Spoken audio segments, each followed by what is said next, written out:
professor Arthur Damasceno na área. Bom, voltamos agora para trabalhar as competências dos órgãos do Poder Judiciário.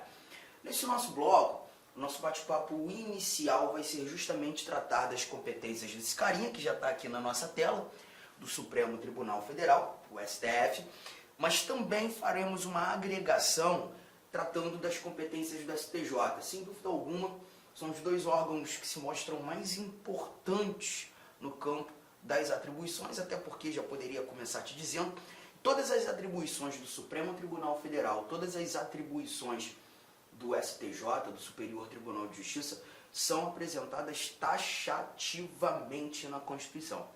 E essas competências, elas estão no artigo 102, tratando do nosso Supremo Tribunal Federal, assim como no artigo 105, tratando do STJ. Num primeiro momento, nós veremos aqui apenas uma questão estrutural, só para perceber efetivamente qual vai ser o nosso papo. Bom, olha aqui, ó. O artigo 102 ele já começa trazendo para a gente que compete ao Supremo Tribunal Federal, principalmente a guarda da Constituição, cabendo-lhe, inciso 1º, processar e julgar originariamente. Então, nós veremos que algumas tarefas, muitas tarefas, elas se apresentam como de competência originária do Supremo Tribunal Federal, ou seja, são aqueles processos, aquelas ações que não passaram pelas instâncias inferiores, não começaram na primeira instância, não começaram na segunda instância, não passaram pelos tribunais superiores, elas já começam efetivamente no Supremo Tribunal Federal. E passo o olho aqui para você perceber a quantidade de informação que a gente tem. Ó, olha tanto de alíneas que nós temos. Nós vamos até a linha R, trabalhando as competências originárias do nosso Supremo Tribunal Federal. É quase o alfabeto todo, né? Muita coisa. Mas quando avançando, a partir do inciso 2º, nós também temos uma outra competência do Supremo, aqui nesse caso falar do julgar em recurso ordinário. E quando tratando do recurso ordinário, nós encontraremos apenas duas alíneas, a linha A e a linha B. E, bom, aqui a gente já percebe que estamos tratando de uma competência recursal. Ou seja, se é competência recursal, esse processo ele começou abaixo do Supremo. Então, estamos verificando o Supremo, sim, exercendo jurisdição, mas em grau de recurso.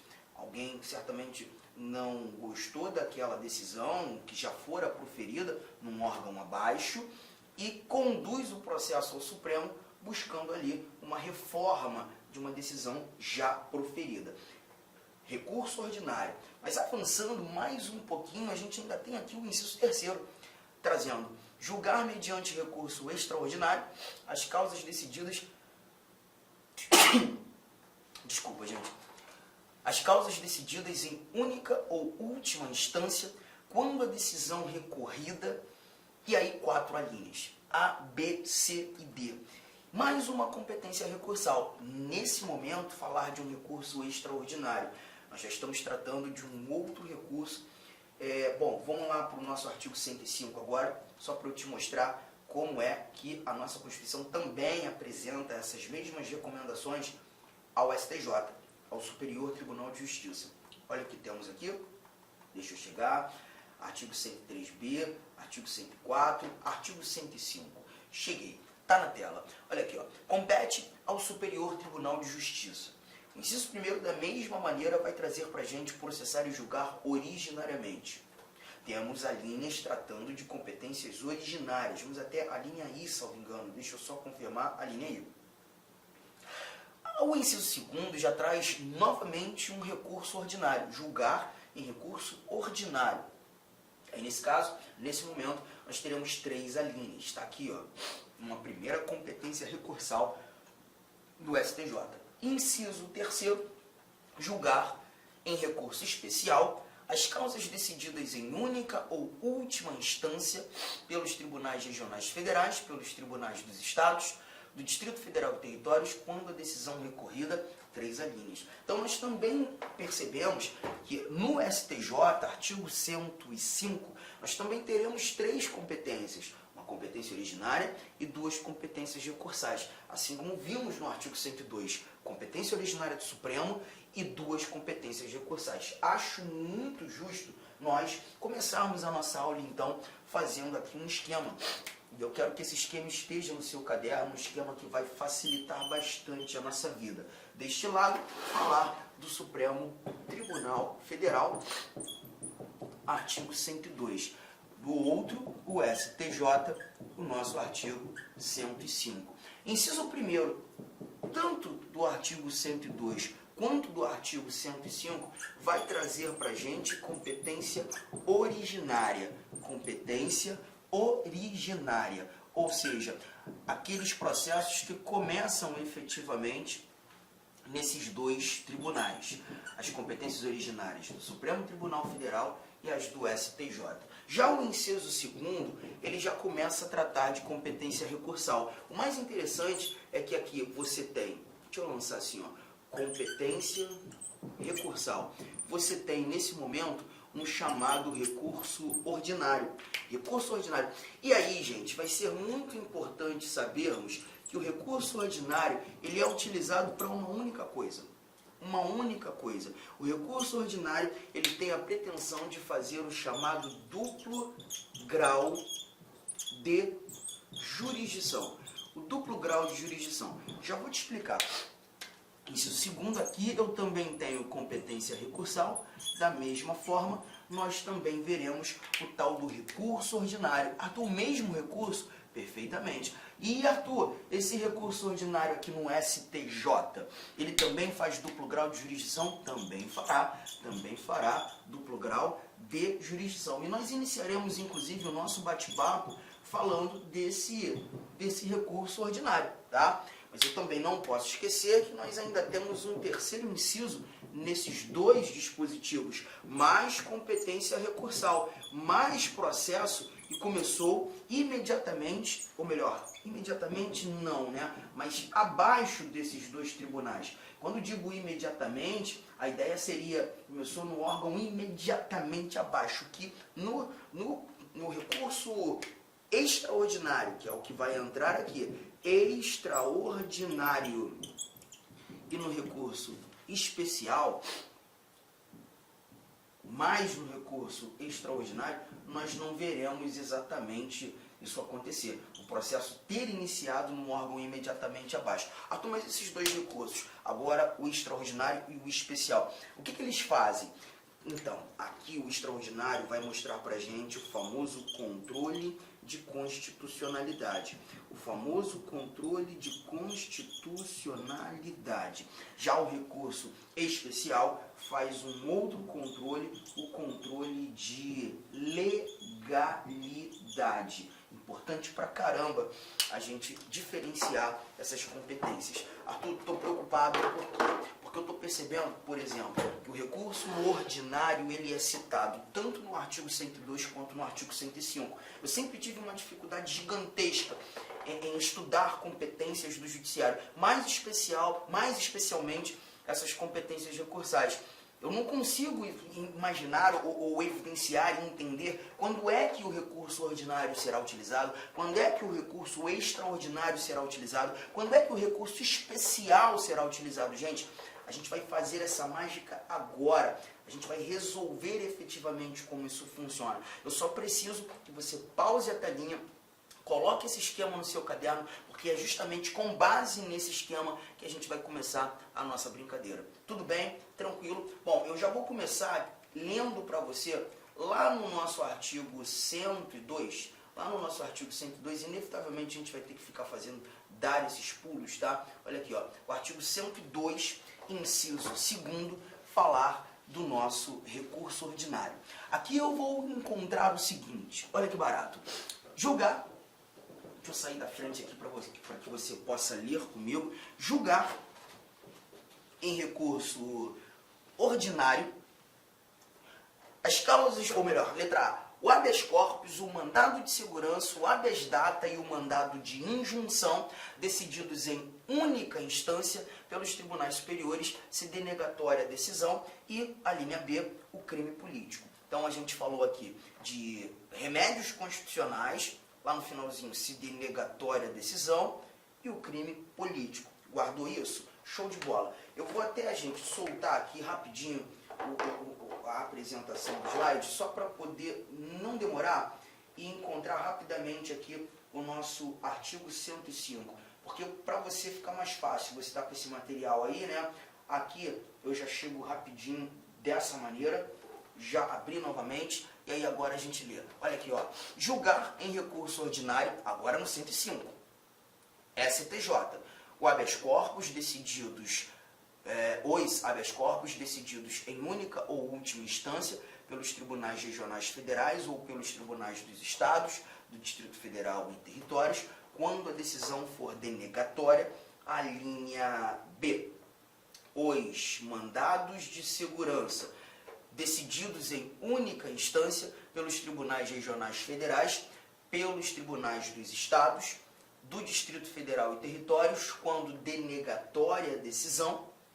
E a linha C, as causas em que forem partes Estado, estrangeiro ou organismo internacional, de um lado, e do outro, município ou pessoa residente ou domiciliada no país. Então a gente verificou o recurso ordinário sendo interposto no STF, o recurso ordinário sendo interposto no STJ. Agora é analisar essas diferenças. Quando é que eu utilizarei esses recursos? Bora lá, vamos verificar isso aqui nesse exato momento.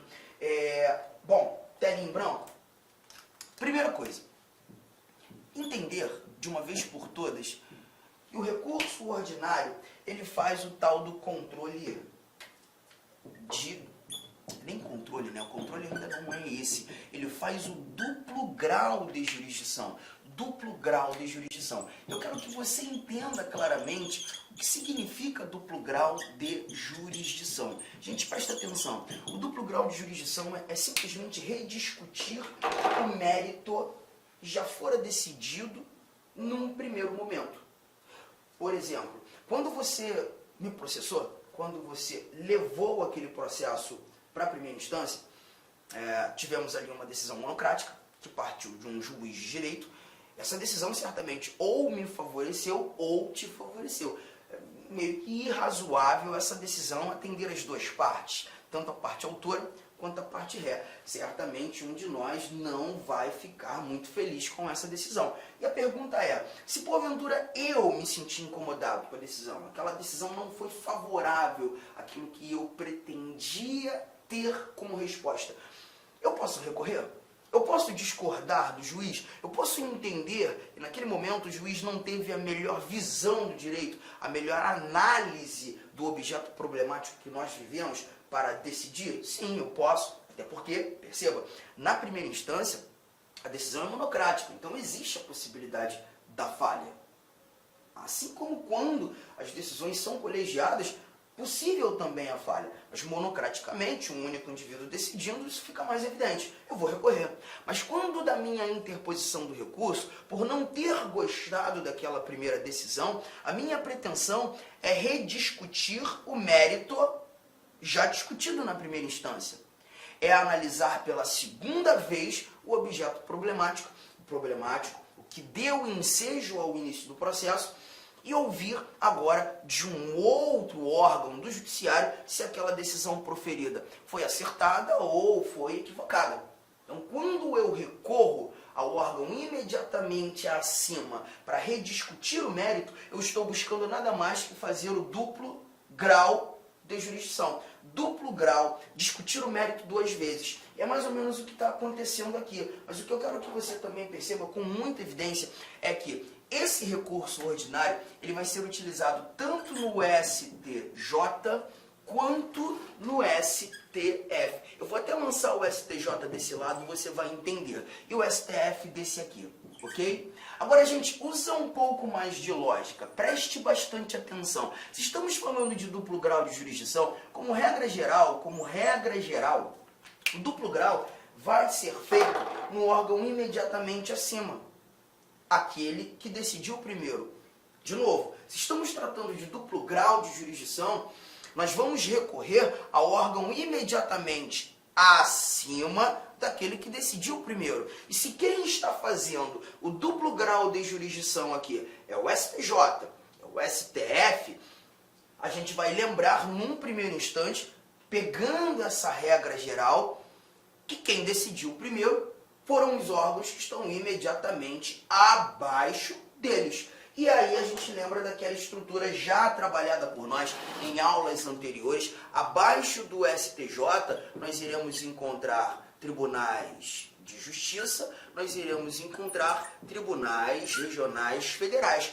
Abaixo do STF, nós iremos encontrar STJ, TST, TSE, STM. Ah, foi por isso que você botou o STF desse lado, né, Arthur? Porque tem um pouco mais de espaço. Sim, eu preciso de mais espaço, porque abaixo do Supremo Tribunal Federal nós encontramos 4 tribunais. Abaixo do STJ, nós iremos encontrar apenas 2 tribunais. Os TJs, deixa eu colocar aqui para ficar bem organizado, TJs e os TRFs. Tranquilo, gente?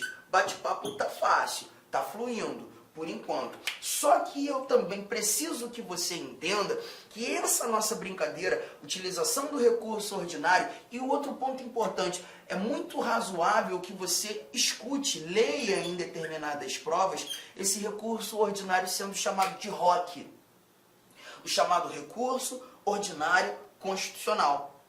Em outras legislações, por exemplo, quando você estuda direito do trabalho, o processo ele vai sair da primeira instância e chegar à segunda instância, sair das mãos do juiz do trabalho e bater na porta do TRT para o duplo grau de jurisdição, a utilização do recurso ordinário, de um recurso ordinário. Quando você estuda direito eleitoral, quando você leva em consideração aquela decisão proferida por um juiz eleitoral que desagradou uma das partes e a parte busca rediscutir o mérito, levar o processo para o TRE da primeira instância para a segunda instância, o nome do recurso também é o ordinário. Mas olha que barato, o recurso ordinário da justiça trabalhista, o recurso ordinário da justiça eleitoral, eles não são previstos na Constituição. Eles são previstos na legislação trabalhista, na legislação eleitoral. A nossa Constituição, quando trata do recurso ordinário, ela só diz acerca do recurso ordinário interposto no STJ e o recurso ordinário interposto no STF. Então eu quero que você entenda. Quando eu leio recurso ordinário constitucional, estamos falando do recurso ordinário interposto no STJ, no STF, pois a nossa Constituição só trata desses 2 órgãos julgando o recurso ordinário. Você não vai se preocupar com outros órgãos quando tratando do recurso ordinário. E mais, essa nossa brincadeira aqui, ela vai tratar dos chamados remédios constitucionais. Esse esquema que você está montando para os remédios constitucionais. Tamo junto? E aí você vai usar um macetinho para facilitar a sua vida. Perceba, quantos tribunais eu tenho abaixo do STJ? Quantos tribunais eu tenho abaixo do STJ? Ah, tu tenho apenas 2. Então você vai lembrar apenas de 2 remédios. O mais antigo do mundo, mais antigo no Brasil, mais conhecido inclusive, o habeas corpus, mas você também lembrará daquele remédio que apresenta maior amplitude, que tem a maior amplitude, que busca tutelar direito líquido e certo, não amparado pelo habeas corpus, pelo habeas data, ele cuida do resto, tem caráter residual, o mandado de segurança. 2 tribunais, lembrou apenas desses 2 recursos, que são os 2 recursos mais comuns, os mais utilizados, mandado de segurança e o habeas corpus. Tudo bem? Firmeza. Agora, quando examinando STF, o recurso ordinário que bate a sua porta, abaixo do Supremo Tribunal Federal, nós já encontramos 4 tribunais. Se 4 tribunais, eu quero que você guarde 4 remédios. Se estamos tratando de remédios, a brincadeira, por enquanto, é só remédios. A gente vai verificar 4 remédios. 4 remédios. Os 2 que ali anotei, o habeas corpus e o mandado de segurança, mas aqui eu também terei o habeas data e o mandado de injunção. 2 tribunais, 2 remédios. 4 tribunais, 4 remédios. Firmeza? Tem mais alguma coisa, Arthur? Tem. Eu ainda vou lançar mais uma anotação aqui abaixo. Eu vou dizer que, nesse caso, remédios constitucionais, você, autor do remédio, vai ter a oportunidade de recorrer quando encontrarmos decisões denegatórias. Decisões denegatórias. Decisões denegatórias. Sabe por que eu gosto de montar esse esquema contigo? Justamente para que você esteja construindo o raciocínio comigo. Vamos lá? Vamos começar a brincar aqui. Vamos falar do habeas corpus. Exemplo de habeas corpus. Vamos imaginar que eu tenha praticado um crime, pratiquei esse crime em flagrante delito e fui imediatamente preso. Tá? Só que, olha o que vai acontecer. A prisão em flagrante ela deve ser comunicada imediatamente ao juiz competente, né, para que naquele prazo lá do processo penal, em 24 horas, ocorra uma audiência de custódia para que essa prisão seja convertida em preventiva. Só que o que aconteceu? Eu fui preso, estou na delegacia, mas a autoridade policial, o delegado de polícia, não fez a comunicação imediata ao juiz competente. Eu já estou 4 dias preso na delegacia, recebendo um tratamento diferenciado lá dos policiais. Estou lá.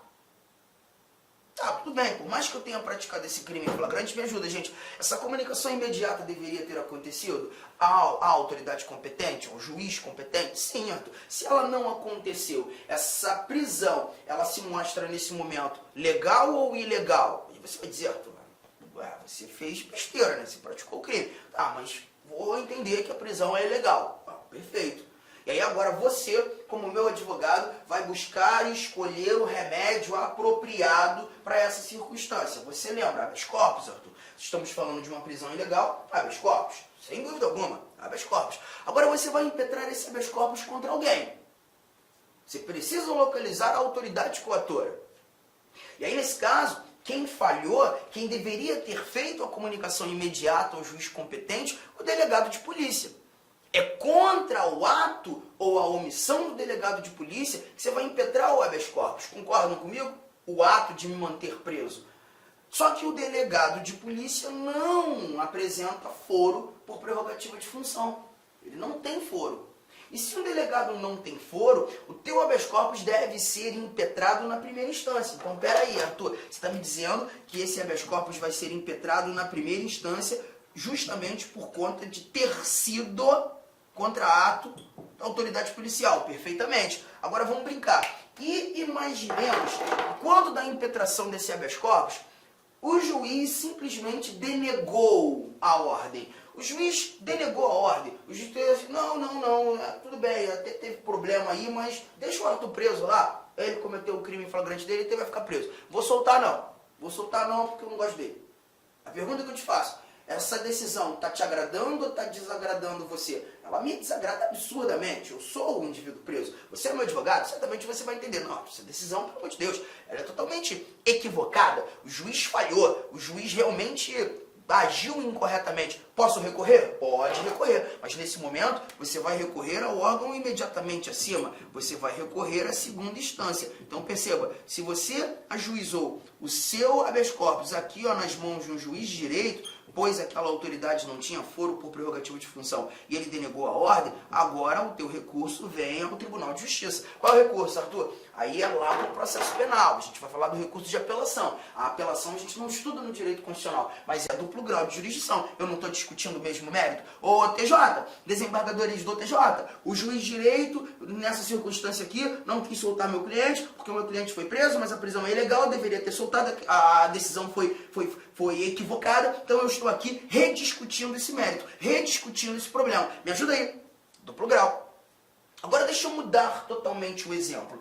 Vamos imaginar que eu estava sendo, na realidade, investigado. Tá? Eu não cometi um crime flagrante, mas estava sendo investigado. E aí, o Ministério Público levou informações ao Judiciário, demonstrando a necessidade do cumprimento de determinadas diligências, o magistrado entendeu razoável, só que eu sou uma pessoa muito influente, assim como vários outros que estão sendo investigados. O que o juiz então expede? O juiz expede um mandado de prisão preventiva, prisão temporária, para que o Ministério Público, para a Polícia Judiciária, cumprir todas aquelas diligências naqueles próximos dias. 5 dias de prisão temporária foram expedidos, e numa segunda-feira pela manhã eu fui preso. Tá? E aí a prisão foi lá 5 dias, e aí foi prorrogada por mais 5 dias. Eu já estou preso há um bom tempo, mas quando bate o 10º dia, no 11º dia eu ainda estou preso, no 12º dia eu estou preso, terceiro dia eu estou preso. Gente, essa prisão já se mostra ilegal. A prisão temporária pode ser, sim, prorrogada uma vez, 10 dias, mas já estou há mais que isso preso. Se essa prisão já se mostra ilegal, qual é o remédio? Você vai me dizer, tu habeas corpus, mas agora você vai ter que localizar a autoridade coatora. Quem? Não é mais o delegado de polícia. Agora você está levando em consideração que quem expediu o mandado de prisão foi o juiz de direito. Foi o juiz de direito. E aí você vai ter que impetrar um habeas corpus contra ato de juiz de direito. Deixa eu te lembrar uma parada, gente. Juiz de direito tem foro. O foro de um juiz de direito é o Tribunal de Justiça, é a segunda instância. Então, o seu habeas corpus deve ser impetrado no TJ. Ele não começa na primeira instância, ele já começa no Tribunal de Justiça. Percebeu? Ele já começa no Tribunal de Justiça. Então, olha que barato, gente. Estou impetrando um habeas corpus no TJ. Estou impetrando um habeas corpus no TJ. O TJ exercendo competência originária. Juntos até aqui, gente. O TJ, nesse momento, vai decidir sobre a minha situação. E se o TJ simplesmente denegar a ordem, o TJ fizer aqui a mesma coisa que o juiz de direito fez no exemplo anterior, o TJ vira para você e diz, não, olha só, deixa o Arthur preso. Não, tem problema não. Ah, passaram os 10 dias? Não tem problema, deixa ele lá. Gente, essa decisão não concedeu a ordem, essa decisão denegou a ordem. E essa decisão certamente nos desagrada. Se o TJ, julgando o habeas corpus em caráter originário, traz uma decisão denegatória, uma decisão que se mostra inconveniente para o autor do habeas corpus, podemos recorrer? Sim. E vamos recorrer para rediscutir o mérito. E se é para rediscutir o mérito, nós vamos recorrer ao órgão imediatamente acima. Olá, meus amigos. Inicialmente eu quero pedir licença para vocês, pois interrompi a sua aula. Mas essa aula do YouTube é uma aula demonstrativa para você conhecer aí a nossa estrutura, os nossos professores e os nossos cursos. Eu sou o professor Lac, especialista em concursos públicos. Somente em 2022 eu fui aprovado em 7 concursos públicos e a minha meta é buscar 10 aprovações por ano. Eu acho que eu consigo este ano cumprir a minha meta de aprovação. E eu estou aqui para ajudar vocês. Nós aqui da Lá Concurso estamos fazendo a melhor campanha, a campanha de melhor qualidade, mais competitiva para o concurso da Secretaria Municipal de Saúde de Cuiabá. E nós temos aí vários cursos, vou apresentar para vocês rapidamente. Nós temos aqui a opção online, todos os conhecimentos básicos, item a item, sem nenhum item fora do edital, para fechar o edital. 10 parcelas de R$ 35,00, oficial técnico de administração online 10 de 45, técnico de enfermagem 10 de 50 e apoio jurídico 10 de 50. Detalhe, esses cursos nossos online não é aquele transmitido em sala de aula que o cara grava. O nosso não. O nosso é gravação em estúdio com excelente qualidade de áudio, de imagem e de iluminação, claro, também de edição. Tem presencial? Tem presencial. Professor, esse presencial é transmitido ao vivo? Sim. Ah, professor, me adapto mais aí à metodologia de presencial. Não tem problemas. Ele é transmitido ao vivo. Nós temos aí, né? Conhecimentos gerais, todos os cargos. Tem uma promoção aqui bacana. Para quem se matricular até o dia 23/9 vai pagar 10 de R$50. Quem se matricular depois do dia 23, 10 de 75, e a turma presencial Conhecimentos Básicos, iniciando dia 4 de outubro. Tem técnico de enfermagem? Sim, temos técnico de enfermagem também. Mesma coisa, tem a promoção aí, dia 23/9, paga 10 de 70, após o dia 23/9, paga 10 de 120, e o início da turma começa no dia 4/10, né? E claro, a nossa luva de ouro aí, tá certo? O nosso produto master aqui, que é a turma VIP. Essa turma VIP tem todo um diferencial, onde eu, professor Lac, coloco toda a minha experiência e dedicação. Só de conhecimentos específicos são 15 aulas minhas. Essa turma aqui é para, cara, o cara que cumprir, o cara que assistir esse curso, participar, cara, eu tenho muita confiança e muita certeza que ele vai sair muito bem e ele vai ter todas as condições de ser aprovado. Beleza, pessoal? Então, você quer uma chamadazinha aí, tem aqui embaixo tem um link para você falar diretamente com o nosso atendente. Qualquer coisa, você vai no nosso Instagram. Quem responde o direct do Instagram sou eu, faço isso pessoalmente, porque é um canal de comunicação que eu abri, que eu exerço diretamente com os nossos alunos. Valeu, meus amigos. Então, venham estudar conosco.